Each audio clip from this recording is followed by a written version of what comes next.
ಮೆಂತ್ಯ ಬಾತು ಚೆನ್ನಾಗಿ ಸೊಪ್ಪ ಕ್ಲೀನಾಗಿ ತೊಳೆದ್ಬಿಟ್ಟು ಸಣ್ಣ ಕಟ್ ಮಾಡ್ಕೊಂಡಿದ್ದೀವಿ. ನೆಕ್ಸ್ಟು ಇಲ್ಲಿದೆ ನೋಡಿ, ಗೋಡಂಬಿ, ಈರುಳ್ಳಿ ಮತ್ತು ಯಾಲಕ್ಕಿ, ಚಕ್ಕೆ ಮದ್ದು, ಪಲಾವ್ ಎಲೆ, ಲವಂಗ, ಓಂಕಾಳು ಅದೆಲ್ಲ ಹಾಕ್ಬಿಟ್ಟು ಚೆನ್ನಾಗಿ ಫ್ರೈ ಮಾಡ್ಕೊಂಡು ಚೆನ್ನಾಗಿ ಎಣ್ಣೆಲಿ ಫ್ರೈ ಮಾಡಬೇಕಿದು. ಈರುಳ್ಳಿ, ಗೋಡಂಬಿ ಎಲ್ಲ ಹಾಕಿದೆ ಮತ್ತು ಪಲಾವ್ ಎಲೆ ಎಲ್ಲ ನೀಟಾಗಿ ಫ್ರೈ ಮಾಡಬೇಕು.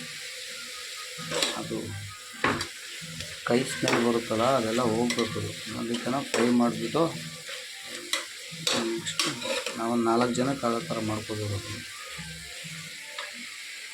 ಇಷ್ಟು ಕೊತ್ತಂಬರಿ, ಪುದೀನ ಮತ್ತು ಬೆಳ್ಳುಳ್ಳಿ, ಅರಿಶಿನ ಪುಡಿ ಸ್ವಲ್ಪ ಹಾಕಿ ಪೇಸ್ಟ್ ಮಾಡಿ ಇಟ್ಕೊಂಡಿರೋದು. ಇವಾಗ ನೆಕ್ಸ್ಟ್ ಅದರೊಳಗಡೆ ಹಾಕೋದು.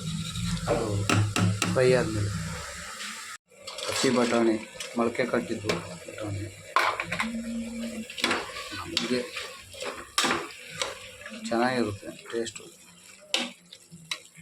ಬಟಾಣಿ ಹಾಕ್ಬಿಟ್ಟು ಚೆನ್ನಾಗಿ ಇದು ಅದು ಎಲ್ಲ ಮಾಡ್ಕೊಂಡು ತಿಂತಾದರೆ ಅದ್ರ ಟೇಸ್ಟೇ ಬೇರೆ. ನಿಮ್ಗೆ ಗೋಡಂಬಿ ಬೇಕು ಅಂದರೆ ಇನ್ನೂ ಹಾಕ್ಕೊಳ್ಳಿ, ಚೆನ್ನಾಗಿರುತ್ತೆ.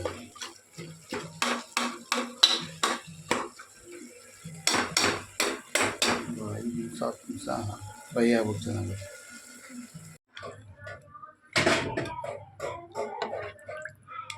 ಎಲ್ಲ ಮಸಾಲೆ ಎಲ್ಲ ಫ್ರೈ ಆಗಿದೆ. ಅಕ್ಕಿ ಹಾಕಿದೆ.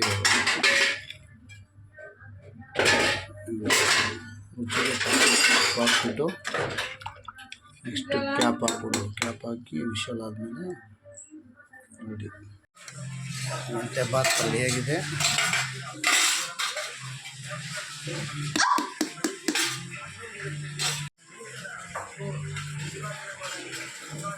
ಎಲ್ಲ ನೀಟಾಗಿ ಮಿಕ್ಸ್ ಮಾಡಬೇಕು. ಎಲ್ಲ ಸ್ಪೂನ್ ಕೊಡಿ.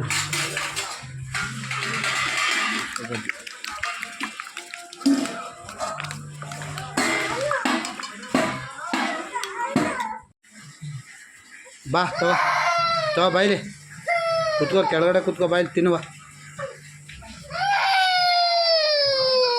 ಕುತ್ಕೋ, ಕೊಡ್ತೀನಿ. ತಾ